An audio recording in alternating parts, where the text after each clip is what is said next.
Alors, elle était bonne aujourd'hui? Elle était excellente. Chaude? Très bonne vague, chaude. Et belle vague. Belle vague. Voilà, c'est une des caractéristiques que tout aille bien. De l'endroit où nous sommes, regardez ça, hein? Ce sont des cailloux d'origine volcanique. Nous sommes en France. Ah, ça vous étonne peut-être. Ah oui, d'autant que nous sommes à plus de 9000 km de Paris. Nous sommes à la fois dans un département, nous sommes aussi dans une région. Ça avance, les pièces du puzzle. Et la devise officielle est l'euro. Eh bien, nous sommes sur la Réunion, l'île de la Réunion, dont la première habitation remonte à 1648 officiellement. En tout cas, ça a été l'île Bourbon, c'est l'île Intense, dit-on. On dit aussi d'elle qu'elle est l'île aux 365 rivières. Elle est en tout cas très riche. Elle est très riche dans sa diversité géographique et culturelle et ethnique aussi, et dans sa cuisine aussi, bien sûr.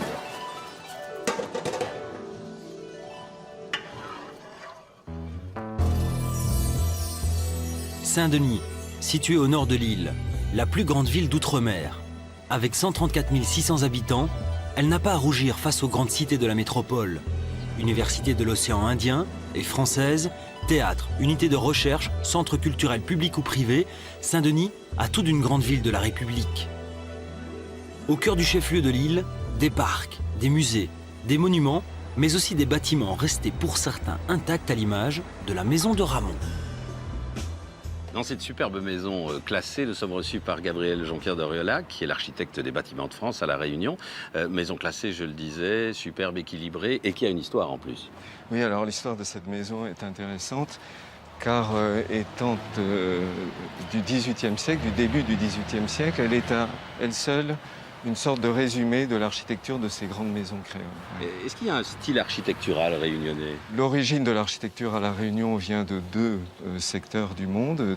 Tout d'abord de Madagascar et des régions ouest de la France, puisque la plupart des colons au XVIIIe siècle sont arrivés des régions ouest de la France en général. Cette architecture, il s'agit donc d'une architecture avant tout française, avant tout classique, qui s'est développée petit à petit et qui s'est adaptée aux conditions locales.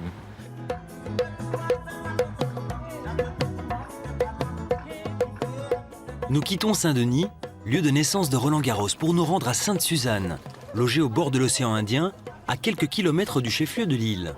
Nous avons rendez-vous avec Claire de Châteauvieux, jeune femme d'entreprise qui, comme chaque mardi matin, débute sa journée au marché. Bonjour Micheline, comment il est? Bonjour, ça va bien? Où ça l'a pêché aujourd'hui? Aujourd'hui, il y a du thon rouge, de l'espadon, vivano, cabot de fond et le collier d'espadon. Collier d'espadon pour carré, ça? Le collier d'espadon pour carré. Vous savez, même le maillage, on prend ça, faire du massalé. C'est Ouais, bon, ça. Très bon poisson. C'est des poissons qui sont pêchés en haute mer le matin très tôt sur des petites barques en bois. Et on retrouve essentiellement du thon, de l'espadon, du marlin qu'on cuisine ensuite en curry ou à la vapeur pour ceux qui font plus diététique. Et c'est surtout du poisson frais du matin et qu'on peut déguster dès le midi dans nos assiettes, soit à la maison, soit dans les restaurants. Et merci Madame Micheline, à mardi prochain. Merci, Bonne journée, au revoir. Le marché de Sainte-Suzanne regorge de fruits, de légumes, de poissons, d'épices, de volailles. Les produits sont frais, acheminés le matin même des quatre coins de l'île. Vous allez bien? Que ça donne aujourd'hui? Moi, il faut que ça. Les villes sont quotidiennement fleuries de marchés, où les Réunionnais trouvent toutes les richesses de leur île. La Réunion regorge d'essences, notamment en matière de bois, qu'on traite avec des qualités médicinales nombreuses et variées. Et c'est ce qu'on retrouve sur tous nos marchés avec des écorces de bois traitées différemment. On les fait bouillir dans l'eau et puis on boit ça par bouteille d'1,5 litre avec des vertus nombreuses et variées. Parfois ça fait sourire. Alors là on a du anti-chikungunya, mais aussi pour le sang sale par exemple, ou le estress que nous baptisons ainsi puisque en créole le stress dit estress. Le calcul, la bronchite, les fibromes, mais aussi maigrir évidemment. On appelle souvent ça la tisane mamselle pour que les jeunes filles soient un peu plus fines. J'ai essayé, oui, ça marche. La Réunion n'a été peuplée qu'à partir du XVIIe siècle. Redécouverte en 1500 par Diaz, ancien compagnon de Vasco de Gama, l'île était quasi déserte avant sa prise de possession par la France de Louis XIII. Pour cette raison, aucune ethnie ou groupe culturel n'a jamais pu revendiquer l'appartenance légitime de la terre. Au cours des siècles qui ont suivi, les différentes phases de son peuplement en ont fait la vitrine ethnique de l'océan Indien. Africains, blancs, malgaches, asiatiques, indiens, comoriens, mauriciens s'y côtoient, cohabitent, se respectent au travers de leur culture, de leur religion. Bon ici, on vit tous dans la même convivialité. Avec, c'est vrai, il y a des hauts et des bas, mais on a toujours vécu dans le même esprit d'équipe. Hein. Et puis, l'entente, c'est génial ici. Génial. Ah oui. Et la Réunion, c'est la Réunion, mais le sang est toujours rouge. Bien sûr. Au cœur de ce brassage ethnique, des points communs, comme la musique par exemple. Les marchés sont baignés par ces notes aujourd'hui créoles et qui proviennent de la réunion de ces cultures, à l'image du mayola, un style musical.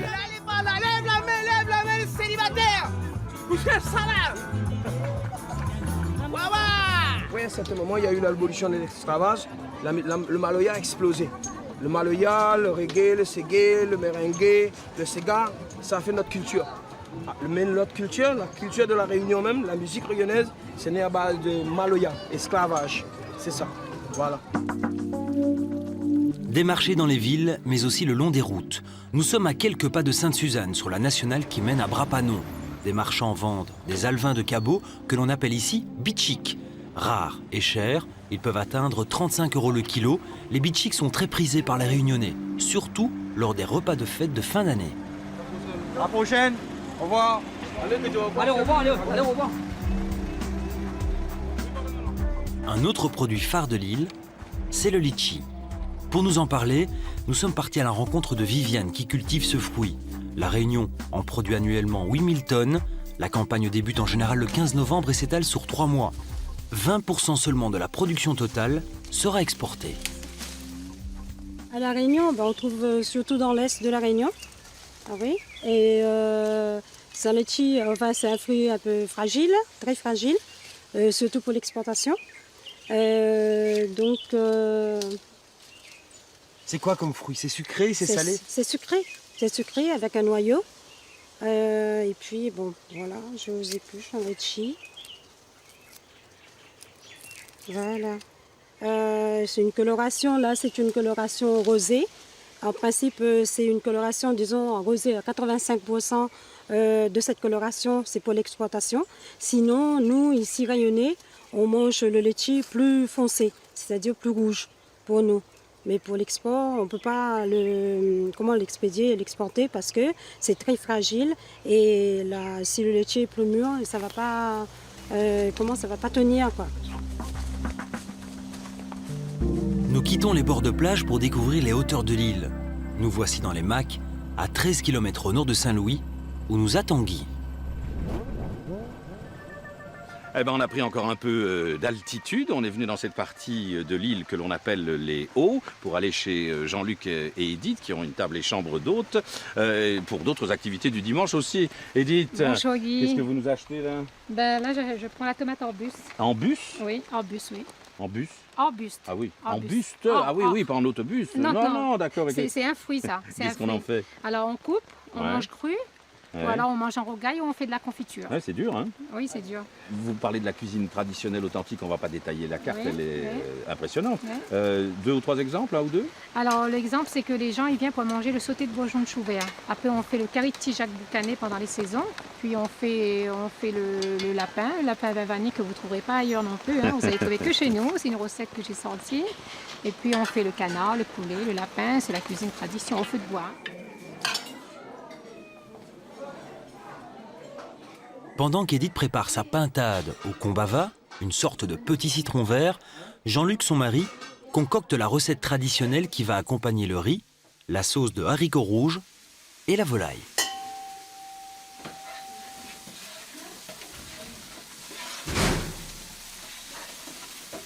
Dans la marmite, je prépare le bourgeon de chou. C'est un légume qu'on trouvé longtemps et on remet en valeur pour la table à l'heure actuelle. Pour les gens les gens apprécient. Voilà. Et le bourgeon de chou est composé, c'est un bourgeon de chou. Et puis on prend un petit poignet, on les hache pour faire cuire. Et puis en faisant cuire, c'est un peu d'oignon, un peu de piment, et puis on peut ajouter de boucané, tout ça dedans. Là. Vous pouvez nous montrer le bourgeon de chou? Le bourgeon de chou, c'est ça, le bourgeon de chou. Et ça, le bourgeon de chou, on prend un bourgeon, on plante, ça devient un gros pied. On coupe le pied, on mange, et ça ressort des bourgeons, et on utilise les bourgeons, on plante, on utilise les bourgeons, voilà. À La Réunion, vous mangerez le curry poulet, le curry canard ou le curry de poisson.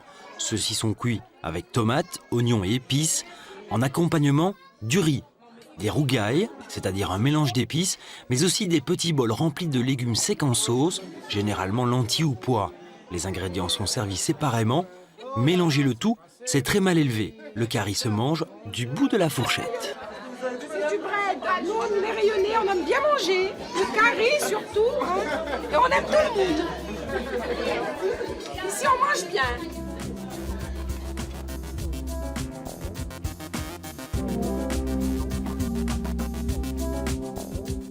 Direction Saint-Gilles-les-Bains et Bouc-en-Canotte, au lieu de villégiature où s'est installée l'hôtellerie de luxe, l'autre visage de la Réunion. Bordés par l'océan Indien, ces palaces 4 étoiles sont aussi les repères gourmands de la fine gastronomie de l'île.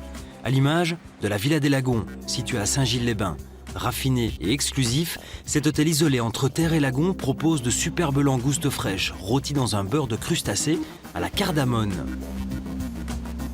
Décor colonial, ombrage tamisé et architecture innovante, le Saint-Alexis est le premier hôtel de luxe de l'île. Il a accueilli les plus grandes stars, mais aussi de nombreux présidents. À quelques pas de là, le Bouc-en-Canotte. Cet établissement 4 étoiles offre le visage du style architectural de l'île. Bois d'acajou, couleurs pastel et colonnade créole. Aux commandes du Cap, le restaurant de l'hôtel Pascal Michel, ancien élève d'Alain Ducasse qui depuis 3 ans est le chef des cuisines. Reconnu comme l'une des meilleures toques de l'île, Pascal propose une cuisine inventive, subtile.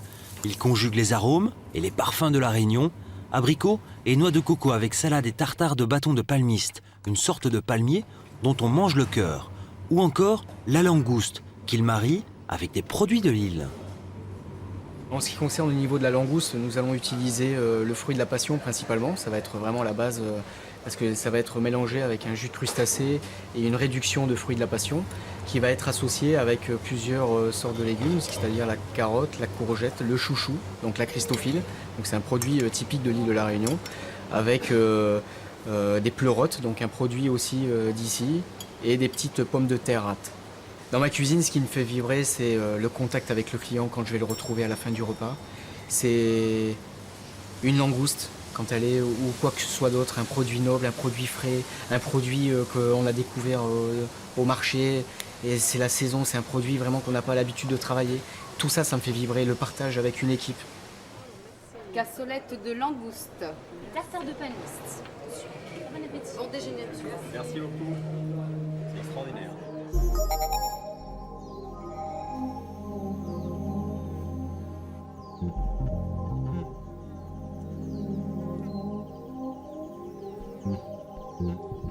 Nous voici au sud de Saint-Gilles, à Saint-Leu, au Conservatoire botanique national de Mascarin, qui œuvre entre autres à la sauvegarde du patrimoine floral de la planète. Ce domaine, c'est aussi le berceau d'une grande famille de La Réunion. Claire, je suppose que c'est toujours avec un peu d'émotion qu'on revient sur des lieux que l'on a bien connus, d'une certaine manière, où on a vécu, qui ont appartenu à la famille pendant très longtemps. Le domaine des colimaçons a été construit par mon aïeul Sostène, féru de botanique, qui y a apporté nombre d'espèces endémiques, notamment venues d'Amérique du Sud, que l'on retrouve encore aujourd'hui. C'est un patrimoine chargé d'histoire, tant sur le plan effectivement des plantes, mais aussi sur l'histoire de la Réunion et l'histoire de la famille, bien entendu. Bah, les deux sont un peu liés. Je veux dire, Châteauvieux, la Réunion a été marquée par eux. Marqué, c'est peut-être beaucoup dire, mais disons que nous avons apporté notre petite contribution à l'histoire de cette île qui nous tient énormément à cœur.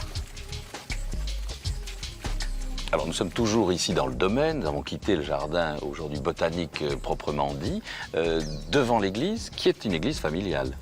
L'église est dédiée au Sacré-Cœur, a été construite d'abord en bois au début de l'occupation de ce domaine, puis en pierre de lave, en répondant ainsi à l'une des devises de la famille, Dieu premier servi.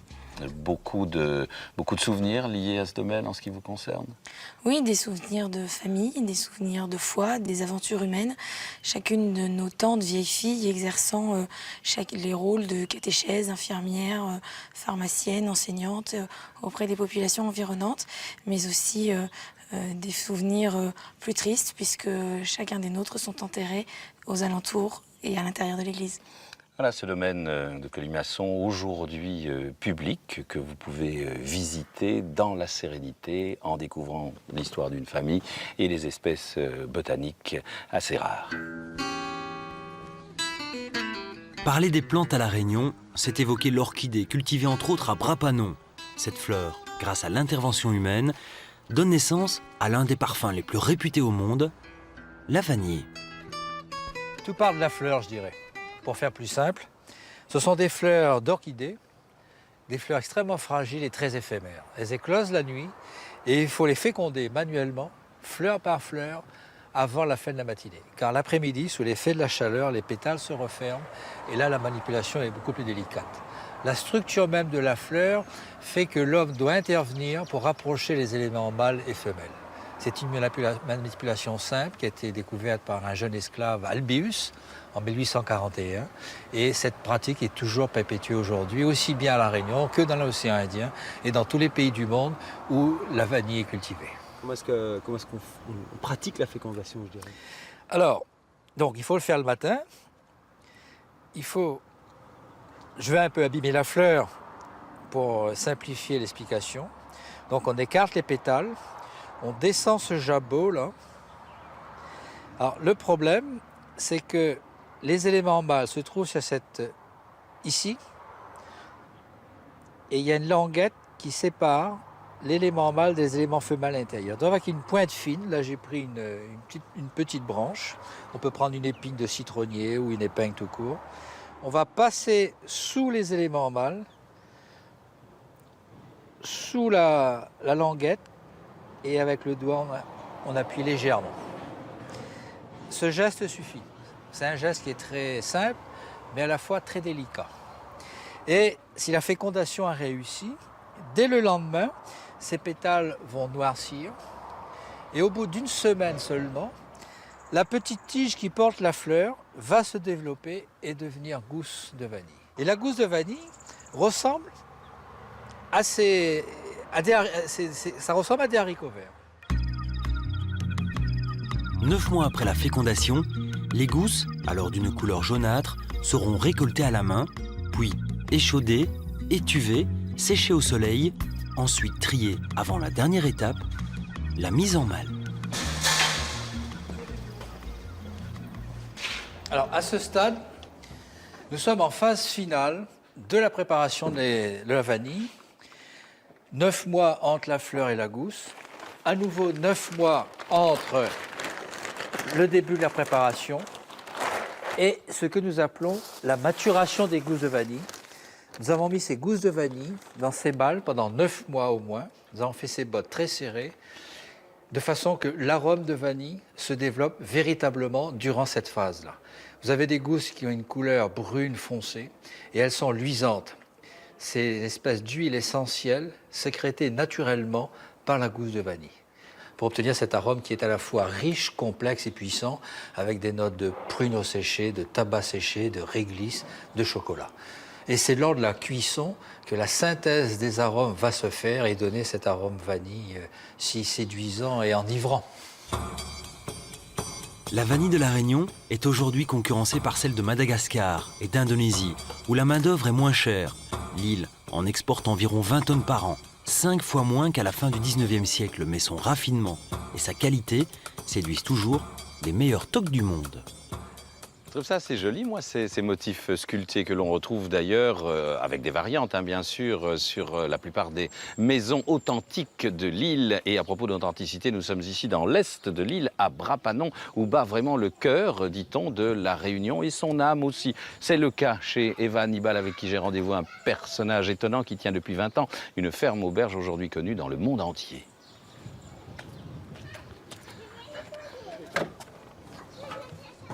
Le canard à la vanille. La grande spécialité d'Eva, c'est ce canard à la vanille. Avec cette recette, elle gagne le concours culinaire de Lille en 1986.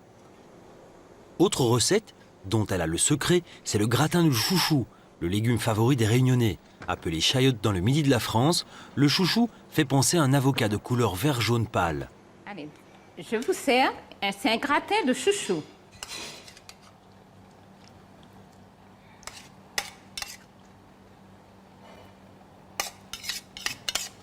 À la fin du repas, c'est dégustation de rhum et de punch, une habitude de la ferme auberge d'Eva.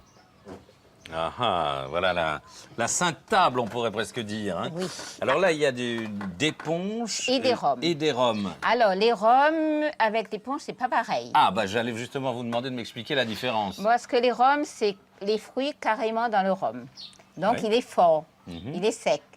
Et tandis que les punches, il faut faire son sirop, mais il faut mélanger avec un sirop. Mais le sirop, on ne peut pas acheter le sirop fait dans le commerce, parce que ça ne va pas conserver. C'est pour ça que l'éponge est plus sucrée que le rhum. Sucré, mais le degré d'alcool Il est plus faible. Il est plus faible. Oui. Alors, je vous sers quoi? Quel est votre préféré? Ben moi, je vais vous servir. Oh là là là là là. Voilà. Ça, c'est le rhum arrangé. Le rhum arrangé, c'est arrangé aux herbes. Oui. Là-dedans, il n'y a pas de fruits, il n'y a rien. Ah C'est non, qu'aux c'est le- herbes. C'est le plus fort, celui-là. C'est le plus fort. Et alors, on laisse macérer ça pendant combien... Ça va aller. Pendant combien de temps? Ben, on le laisse macérer et au moins 3-4 mois. Ah ouais. Et vous faites ça vous-même, alors? Oui, je fais tout moi-même. Et alors, vous déposez vos bouteilles sur la table? Oui, ici. c'est ça. Et on se sert? Où les gens se servent. Mais c'est pas pour ça que les gens boivent plus.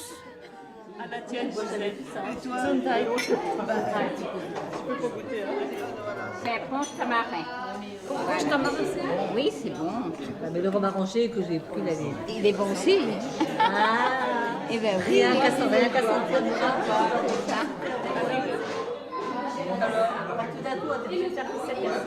Non, je peux pas faire plus sec, c'est trop fort.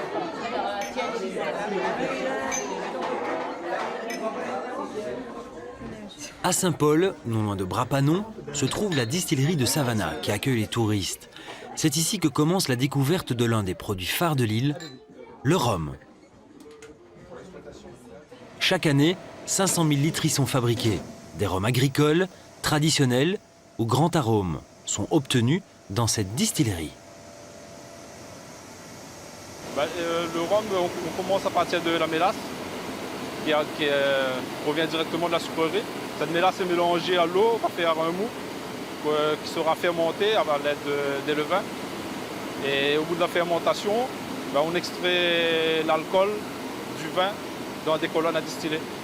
C'est une tradition qui remonte à plusieurs décennies. On a plusieurs produits du rhum sur l'île de la Réunion. Mais ça fait partie du patrimoine de l'île. La distillerie fait partie de la sucrerie de Bois-Rouge, l'une des deux plus grandes de l'île.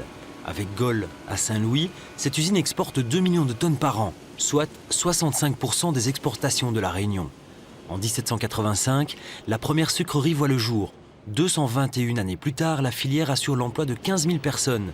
Et la canne à sucre est devenue le 3e revenu de l'île, après les aides de l'État et le tourisme.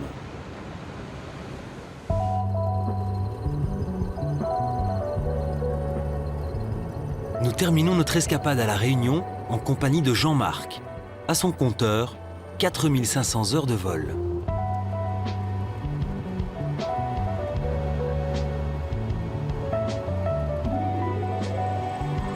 Et là, nous arrivons dans la rivière de l'Est.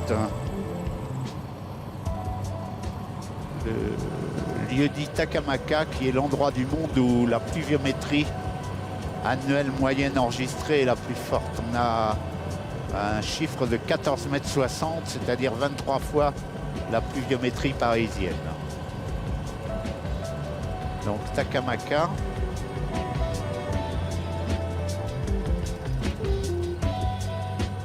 Là encore, un cratère éventré par la rivière. Vous avez des tunnels de lave. Il va y en avoir un sur la gauche. Il y a celui d'au-dessus. Les orgues basaltiques.